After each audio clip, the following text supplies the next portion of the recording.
My wife filmed me, having a PTSD flashback, then sent it to CPS and told them I was too violent to take care of our kids. When I begged her mother for help, she laughed and said, "We've got all the proof we need now." I knew then I was alone. I knew what I had to do, and I knew it wasn't going to be pretty. When I returned home from my 18-month deployment in Afghanistan, I thought my kids would still love me. Watching those soldiers coming home videos was the only thing that got me through seeing all of my friends getting shot dead. So when I walked in the door and my children didn't even hug me, my heart completely broke. They didn't even look up from their iPads when they said hello. Like Temple Run was more important than their dad coming home. That's when I heard a crouching down the stairs. It was my in-laws. They hugged me tightly. We've been waiting for this moment for so long. This warmed my heart, and I hugged them back. Then my wife popped out of nowhere and lightly hugged me too. That's when I tensed up, because as I glanced around the room, I noticed it had been filled with empty moving boxes and suitcases. And I guess they noticed me staring, because that's when they broke the news. Maria, my wife, was struggling to take care of everything while you abandoned your family. So we moved in to help. My mother-in-law said the word abandoned like it was a joke, but it felt real. I froze in my tracks. Because Maria and I had countless conversations before I left for the war. She was the one who convinced me that it was a good idea to go. Well, other ex-soldiers had already warned me that things would seem off in the first week of returning. So I shoved my pain away and told myself it was only a matter of time before things went back to normal. That night for dinner, I cooked my famous roast chicken, the one with homemade rosemary garlic butter and creamy mashed potatoes. Before I left, my kids would practically beg for me to cook this every day. But now, nothing. Not even a thanks, Dad. We were eating in silence when my youngest son, 5, Lucas, dropped his plate on the floor. Suddenly, my system raced into action. I quickly stood up and ducked under the table, whispering a countdown from 5 like I had done in the war. But when I got to 1, nothing happened. That's when I realized I was back home. I took a deep breath and sat back down, and instead of my wife comforting me, she stared at me with horror. Her mother was typing something furiously on her phone. I had no idea they had been filming me the whole time. Emma, my daughter, and Lucas were whisked away before I could even apologize to them. The next few months were brutal. My wife was as distant as ever, and my kids refused to do anything with me. The only thing there for me was my PTSD symptoms. And one day, I woke up to a knock at the door. It was a caseworker. "Mr. Hanley, I'm from Child Protective Services. We've received concerning reports about erratic behavior around your children." She then showed me something that still makes my skin crawl. Right there on her phone was a video compilation of my PTSD flashbacks, completely taken out of context. I had been framed to look unpredictable and show evidence of violence. I gripped onto the door frame to stop myself from collapsing. That's when my wife appeared behind me. I thought she was going to defend me, but no. "I think it's best if you stay somewhere else for a while, for the children's safety." Her parents flanked her like bodyguards, my MIL still filming on her phone. I knew if I didn't leave right then and there, it would provide more evidence of being a bad father. So I left my own home with nothing but a trash bag of my dirty clothes and a phone charger. I had only kept 20% of what I earned from being a soldier, with the rest going to my family. But there were only $3.05 sitting in my bank account. I texted Maria, and she responded instantly. "Investment opportunities? Your parents needed it more than we did." I stared at my phone, tears blurring my vision. My days became filled with depression naps in my truck, showering at the gym, and eating free food from the local church. I was sitting in a Taco Bell when I saw Jake. We'd served together, survived an ambush together. Now he's a lawyer. "Brother, what the hell happened to you?" When I told him everything, his jaw clenched. "Those videos, were they recording you without consent?" When I nodded, he smirked. "You know that's illegal in this state." And for the first time since I was deployed, I smiled back. Jake worked for free, fueled by pure rage. And after just a day, he found something that changed everything. I deleted a folder on my iPad, one that was still connected to Maria's iCloud account. What I saw made my stomach churn. Video after video of Maria coaching the kids, training them to ignore me when I was around. "Remember, if anyone asks, you don't feel safe with Daddy," she said casually, as if she was talking about the weather. And in the background of all of the videos was a man I recognized instantly, her CrossFit gym friend, the one I had always seen checking her out, now rubbing her shoulders while she taught our children to lie about me. That's when I knew I needed full custody. I scrolled through the folder with shaking hands. There were over 200 videos, each one dated and organized by month. The earliest one started 6 months ago, right around when Maria had started acting strange. I clicked on one from 3 months back. Emma sat on Maria's lap while Brad leaned against the kitchen counter, arms crossed. "What do you say when the judge asks about Daddy?" Maria asked sweetly. "That he scares me," Emma recited, her voice flat and rehearsed. "Good girl. And what else?" "That he yells really loud and throws things." Brad stepped forward, ruffling Emma's hair. "Maybe add that you cry when you see him. Judges eat that stuff up." My hands trembled so badly I nearly dropped the iPad. Jake grabbed it from me, his face darkening as he watched. We sat in that Taco Bell booth for 3 hours, going through video after video. Each one showed Maria drilling the kids on what to say, how to act, what lies to tell. Brad appeared in most of them, always offering suggestions, always touching Maria's shoulder or playing with her hair. "We need to file for emergency custody immediately," Jake said, already pulling out his laptop. "This is textbook parental alienation. No judge will ignore this." But when we filed the motion the next morning, things didn't go as planned. Maria's parents had hired Robbie Patterson, one of the most expensive family lawyers in the state. He showed up to the courthouse in a suit that probably cost more than my truck. "Your Honor," Patterson said smoothly, "given Mr. Hanley's documented PTSD and the concerning videos my client has provided, we request a full psychological evaluation before any custody modifications are considered." The judge nodded. "That seems reasonable. We'll schedule the hearing for 8 weeks from now, pending Dr. Leo's evaluation." 8 weeks. My kids would spend another 2 months being poisoned against me. Jake objected, arguing the coaching videos showed immediate harm, but Patterson dismissed them as taken out of context, without even viewing them. Dr. Leo's office smelled like expensive leather and old books. He had certificates covering every wall and a golf trophy on his desk. As he asked me questions about my deployment, my childhood, my marriage, I tried to stay calm and measured. Then I noticed a photo on his bookshelf. Dr. Leo in tennis whites, standing next to Carol at what looked like a country club event. "You know my mother-in-law?" I asked carefully. He glanced at the photo and smiled. "Oh yes, Carol and I play doubles every Sunday. Wonderful woman." My stomach dropped, but I kept my face neutral. Any complaint would make me look paranoid, so I answered his questions, knowing this evaluation was probably already decided. The supervised visit started 2 weeks later. I was allowed to see Emma and Lucas for 2 hours every Saturday at a sterile visitation center. Maria would drop them off, always making a show of hugging them extra tight. "Remember," she'd whisper loud enough for me to hear, "if Daddy tries to take you away forever, just scream for help." Lucas would start crying before she even left. "I don't want Daddy to take me away. I want to stay with Mommy." The supervisor would write notes while I tried to calm my sobbing 5-year-old, tried to explain I wasn't taking anyone anywhere, but the damage was done. Every visit started with tears and ended with the kids asking when they could go home. I noticed changes in Emma. Designer clothes I'd never seen before, a gold bracelet that looked real, new iPhone when she'd had a basic phone before. When I asked where they came from, she just shrugged. "Brad buys me stuff." "That's nice of him," I said through gritted teeth. "Does Brad live with you now?" "Sometimes. He and Mommy share a room." Jake tried to get the kids' school records, medical files, anything that might show the impact of what was happening, but every request hit a wall. The school needed both parents' consent. The doctor's office had misplaced the files. Even their teacher, Mrs. Bell, who'd always been friendly, now avoided eye contact when I waited outside school. Then Jake's investigator found something. Brad Morrison had a record, 2 restraining restraining orders from previous girlfriends, both with kids, a fraud conviction from 5 years ago, identity theft, credit card scams. We prepared a motion to submit this information to show the court who is really living with my children. Patterson shot it down immediately. Your Honor, this is irrelevant character assassination. Mr. Morrison is not a party to this custody matter. Sustained, the judge said. Let's focus on the parents, counselor. Meanwhile, Maria started posting on social media photos of her looking exhausted, captions about being a struggling single mom and doing it all alone. Friends commented with hearts and support, not knowing I was sending 60% of my security job wages and child support. The garnishment left me with barely enough for gas and food. Richard showed up at my workplace the following week. I was checking badges at the front desk when he walked in, designer suit and all. Is your supervisor available? He asked the receptionist, loud enough for everyone to hear. I have concerns about one of your security guards, a potentially dangerous veteran situation. My supervisor called me in an hour later. Marcus, I'm moving you to night shift. Less interaction with the public. Sir, he's lying. I'm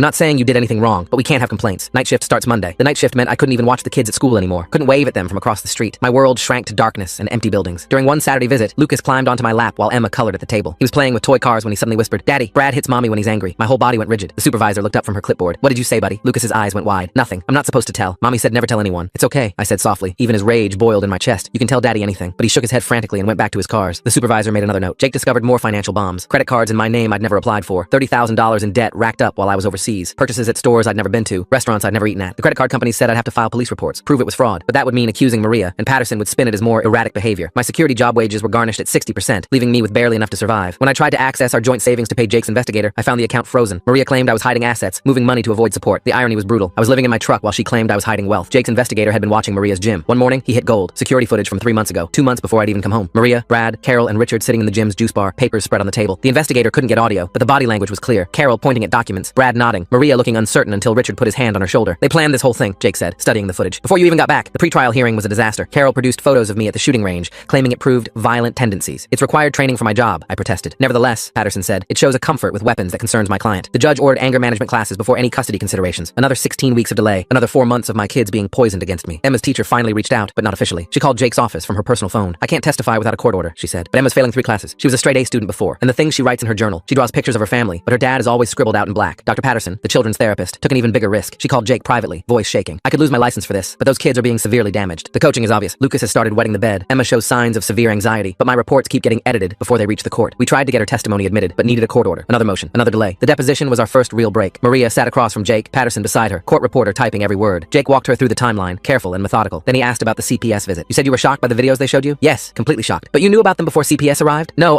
She stopped, realizing her mistake. I knew Richard was concerned, but objection, Patterson said quickly. Mischaracterizes the testimony, but the damage was done. The court reporter had typed every word. Brad started picking up the kids from school. The restraining order kept me 500 feet away, but I could see him from across the street. He'd ruffle Lucas's hair, carry Emma's backpack, play the perfect father figure. Other parents smiled and waved, not knowing this man had 2 restraining orders for domestic violence. My bank accounts were frozen next. Maria claimed I was hiding deployment money, moving assets offshore. Jake proved every cent went to Richard's failed restaurant venture, but the freeze stayed while the court investigated. How much more can they take? I asked Jake one night, sitting in his office surrounded by papers. We're close, he said. The emergency hearing is next week. The judge has to watch the coaching videos, all of them, unedited. The emergency hearing was supposed to be routine, just another delay tactic, but Jake had prepared something special. He'd synced the coaching videos with the timeline, showing how they escalated, how Brad's involvement grew, how the children's behavior changed. Your Honor, Jake said, I'd like to play Exhibit 47. The video filled the courtroom screen. Carol sat with Maria at the kitchen table, Brad in the background. Carol slid an envelope across the table. This will guarantee you get full custody, Carol said clearly. Your father and I will handle the legal fees. Once you have sole custody, you and Brad can sell the house. Start fresh. Maria took the envelope, pecked inside. Mom, this is exactly what you need to secure your future, and the children's future. Without him, the judge leaned forward. Patterson objected, claiming the video was edited, possibly deep-faked. Jake's expert witness, a digital forensic specialist, testified for an hour about authentication methods, metadata, impossibility of fabrication. Then came the breaking point. Video after video played. Emma crying as Maria told her daddy was dangerous. Lucas being coached to say he was scared. Brad suggesting specific phrases, specific accusations. 200 videos, 6 months of systematic alienation. Maria started crying halfway through. Real tears, not the practiced ones from her social media posts. I want to address the court, she suddenly said. Patterson grabbed her arm. Maria, I strongly advise. No, she shook him off. I can't do this anymore. The courtroom went silent. They made me do it, she said, voice breaking. My parents, they said if I didn't go along with it, they'd ruin me. They'd take everything. Make sure I never saw my kids again. They had Brad ready, had the whole plan. I just wanted Marcus to come home. I never wanted any of this. Richard stood up. She's lying. She's unstable. Sit down, Mr. Thompson, the judge said sharply. Maria continued, words pouring out. The threats, the manipulation, the money, how her parents had controlled her whole life, how they saw Marcus as beneath them, how they'd waited for the deployment to strike. Brad was their idea, someone they could control, someone who'd do what they wanted. But he's violent. He's hurt me, hurt the kids, and I let it happen because I was more scared of my parents than anything else. The judge had heard enough. Based on the evidence presented, I'm granting immediate temporary custody to Mr. Hanley. Mrs. Hanley will have supervised visits only, pending further evaluation. Mr. and Mrs. Thompson are barred from any contact with the minor children pending investigation. Carol screamed. Richard threatened to sue everyone. Patterson tried to maintain order as security moved in. Brad was already gone. He'd slipped out during Maria's testimony, probably heading for state lines. Jake's investigator later confirmed he'd fled to avoid the fraud warrant that was issued within hours. I picked up my kids that afternoon. Really picked them up. No supervisor, no time limit. Lucas hugged me so tight I could barely breathe. Emma cried, but they were different tears. Relief, maybe. Or just exhaustion from carrying lies for so long. I'm sorry, Daddy, she whispered. I didn't mean those things I said. I know, baby, I know. Maria entered intensive therapy the next week. Real therapy, not the court-ordered kind. She had to unlearn a lifetime of her parents' control. control. The kids started therapy too, with Dr. Patterson now free to actually help them. Carol and Richard hired new lawyers, expensive ones, but their country club friends distanced themselves quickly. Fraud, conspiracy, witness tampering, child endangerment. The charges piled up. Their perfect reputation crumbled. They mortgaged their house to pay legal fees, sold their vacation home, liquidated their retirement accounts. 6 months later, I sat in a different courtroom. Final custody hearing. Maria sat across from me, but the hostility was gone. She looked healthier, clearer, like a weight had lifted. Your Honor, she said, I support Marcus having primary custody. I'm not ready. I need to work on myself, be the mother my children deserve. I know Marcus will take care of them while I do that. The judge granted it. Primary custody to me, supervised visits for Maria with a path to unsupervised as therapy progressed. Carol and Richard's trial was set for next month. They'd already lost everything that mattered to them. Their money, their reputation, their control. I drove home with my kids that day. Really home. Our home. Lucas chattered about school from the back seat. Emma showed me her improved report card, grades climbing back up. Normal kid stuff. Beautiful, boring, normal kid stuff. That night, I cooked my famous roast chicken, the one with rosemary garlic butter. This time, Lucas helped mash the potatoes. Emma set the table without being asked. We ate together, talking and laughing. No iPads, no coaching, no lies between us. Dad, Emma asked as I tucked her in, are you going to stay forever now? Forever and always, baby girl. Forever and always. And for the first time since I'd come home from Afghanistan, I actually believed it. The weeks that followed felt like walking through a minefield. Every morning brought new challenges, new attempts to undermine the custody arrangement. Carol and Richard weren't going down without a fight, and they had resources I couldn't match. The first sign of trouble came when I tried to enroll Emma in her school's aftercare program. The administrator looked at her computer screen, then back at me with confusion. I'm sorry, Mr. Hanley, but our records show you don't have educational rights. That's impossible. I have primary custody. She turned her monitor toward me. There it was, a document filed just days before the emergency hearing, signed by Maria, removing me from all educational decisions. Jake later discovered Carol had Maria sign dozens of forms during those final weeks, creating a paper trail of restrictions that would take months to untangle. Lucas started having nightmares. He'd wake up screaming for his mother, then immediately apologize, as if showing any attachment to Maria was betraying me. Dr. Patterson worked with him twice a week, slowly unpacking the psychological damage. She showed me drawings he'd made during sessions, stick figures with angry faces labeled daddy, standing over smaller figures. When asked about them, Lucas would shut down completely. The coaching runs deep, Dr. Patterson explained during a parent consultation. He's been programmed to see you as a threat. It'll take time to rebuild that trust. Meanwhile, Emma retreated into herself. She'd sit at the dinner table, picking at her food, barely speaking. When I asked about her day, she'd give one-word answers. The vibrant, chatty daughter I remembered from before deployment had been replaced by this hollow shell. 3 weeks into our new arrangement, I got a call from the school. Emma hadn't shown up for first period. Panic shot through me as I raced to the school, calling her phone repeatedly. No answer. I found her sitting alone at a bus stop 6 blocks away, still in her school uniform. I was going to find Mom, she said quietly when I sat beside her. Brad said if I ever needed to escape, I should call him. My blood ran cold. When did Brad tell you this? Before you came back. He gave me a phone, said it was our secret. She pulled out a cheap flip phone from her backpack. Jake's investigator later traced it to a batch purchased with stolen credit cards. Brad had been planning contingencies, grooming my daughter for months. The financial pressure intensified. Despite the custody change, the wage garnishment continued. Maria's lawyer filed motion after motion, claiming administrative delays. My take-home pay barely covered groceries and gas. When the truck's transmission started slipping, I couldn't afford repairs. I'd walk Emma to school, then catch 2 buses to get to work. Carol found new ways to insert herself. She'd show up at the kids' school during lunch, standing just outside the property line, waving at them through the fence. The school couldn't do anything since she wasn't technically trespassing. Emma would come home upset, confused about why Grandma couldn't visit anymore. She says you're keeping her away because you're mean, Emma told me one evening. She says she has presents for us, but you won't let her give them. I tried explaining the situation in age-appropriate terms, but how do you tell a child their grandparents are manipulative criminals? Every explanation sounded like I was the one poisoning them against family. Richard took a different approach. He started calling my employer daily, filing complaints about safety concerns. HR documented each call, but the damage accumulated. My supervisor pulled me aside after the 10th complaint. Marcus, I know this is personal stuff, but it's affecting the workplace. Other guards don't want to work shifts with you. They're worried about getting caught up in whatever this is. I found myself increasingly isolated. The few friends from before deployment had drifted away during my months living in the truck. Jake remained steadfast, but he had his own practice to run. The loneliness pressed in during quiet moments, when the kids were asleep and the house felt too empty. Maria's supervised visits were another source of tension. She'd arrive with Carol and Richard, who'd wait in the parking lot despite the no-contact order. The supervisor, a tired-looking woman named Denise, did her best to manage the situation, but Maria would spend the entire 2 hours crying, begging the children to forgive her. I'm so sorry, she'd sob, clutching at them. Mommy made mistakes. Mommy needs you to tell the judge you want to come home. Lucas would cry along with her, while Emma sat rigid, torn between programmed responses and genuine emotion. After each visit, it took days to restabilize their emotions. The breakthrough with Lucas came unexpectedly. We were at the grocery store, and he accidentally knocked over a display of soup cans. The crash sent him into immediate panic,